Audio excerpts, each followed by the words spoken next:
I think the roller coaster actually gives us a wonderful example of our lives, our careers, our business, relationships. Picture in your mind right now the roller coaster pulling in. You climb in. The shoulder harness comes over your shoulders. And you look up and there's a young man, barely old enough to drive. He's smiling at you. He knows something you don't know. He gives us the "it's okay to start" motion, and suddenly we begin to move forward into the unknown. We're entering a tunnel.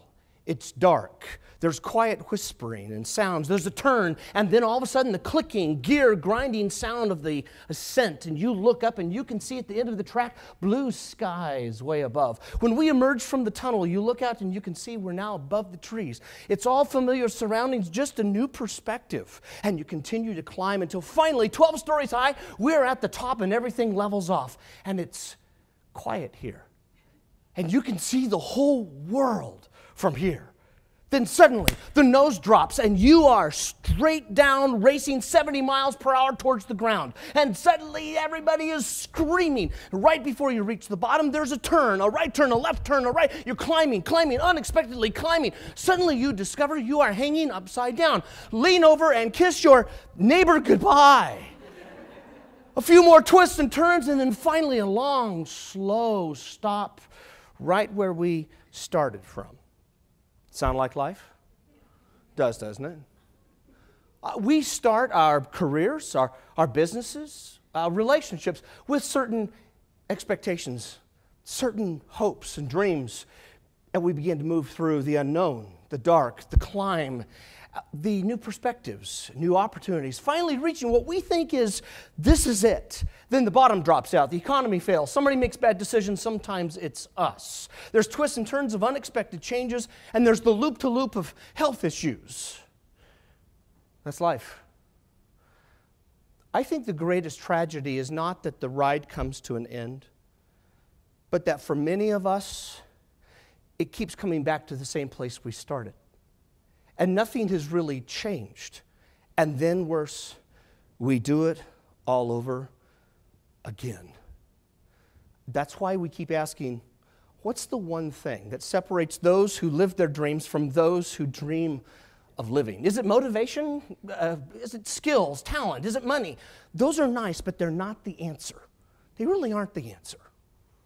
Those who've learned to break out of the cycle and are beginning to really discover new possibilities are the people who have understood what we call the ambition effect. When you and I dig into and explore the ambition effect, we'll focus in and discover 4 essential principles. And I want to give those 4 to you today.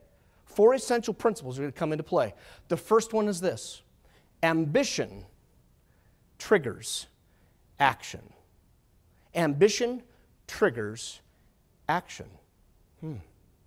Those who are really moving beyond the spinning cycle understand it's about taking action on the ambition they have. I've met people that have had 15, 20, 25 years of work history, but they only have about 2 to 3 years of experience, because they just keep doing it over and over again. And then finally, when they've exhausted their possibilities and their talents, they move on to the next job. See, that ambition has to trigger an action. And then the action, well, that'll create the experience. We spend so much of our lives wondering and wishing and hoping and what ifs, and never really look deeply at the experience that we're having, which reveals to us all of the possibilities and the things that don't work. So what do we do with those possibilities? I don't like rejection. Do you? It doesn't feel good. In fact, it doesn't taste good. It's just, I just don't like rejection. But sales calls are a necessary thing in my business.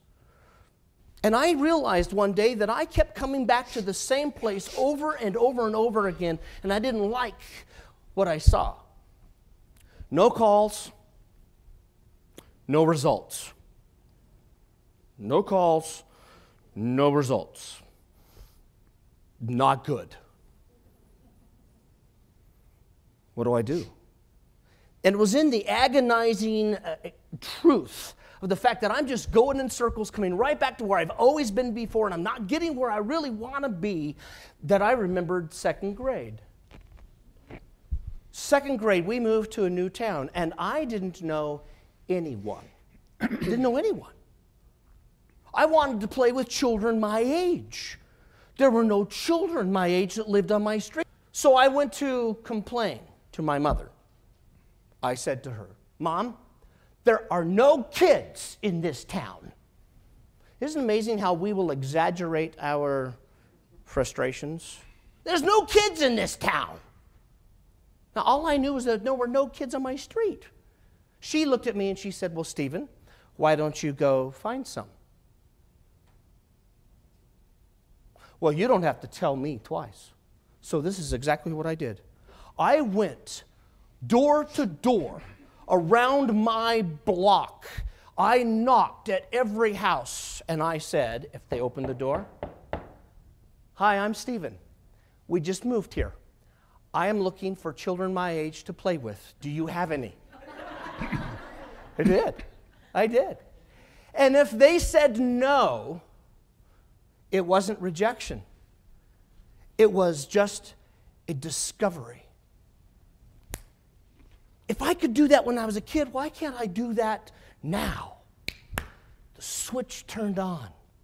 You see, the ambition led to an action. The action led to an experience. The experience revealed my possibilities, and my possibilities inspired the action. That's the ambition effect. And if you desire to take your audience on a ride that will inspire them to get active, to break away from the old cycles, to really discover their own effect from their ambitions, well, now we're talking about motivation, aren't we? My name is Steven Iwersen, and I'm looking forward to a conversation with you. God bless you all. Thank you. Great. Great.